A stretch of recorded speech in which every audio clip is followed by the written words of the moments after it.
മുട്ടസാരി അടിയും കൂടി കൊണ്ടുപോകുന്നില്ല. ഇത് ശരിക്കും ചിക്കൻ അല്ല കേട്ടോ. ഈ റെസിപ്പിയാണ് ഞാൻ നിങ്ങൾക്ക് ഷെയർ ചെയ്യാൻ പോകുന്നത്.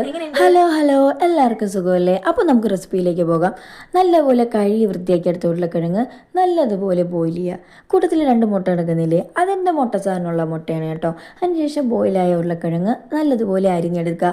ഒരു ബൗളിൽ കുറച്ച് മുളക് പൊടി, മല്ലിപ്പൊടി, മഞ്ഞൾപ്പൊടി, ഉപ്പ്, ഗരം മസാല, പെരിഞ്ജീരകപ്പൊടി, കുറച്ച് മൈദാമാവ് പൊടി ഇതെല്ലാം കൂടെ മിക്സ് ചെയ്തതിന് ശേഷം അരിഞ്ഞു വെച്ചിരിക്കുന്ന ഉരുളക്കിഴങ്ങ് അതിലിട്ട് കൊടുത്ത് നല്ലതുപോലെ മിക്സ് ചെയ്യുക.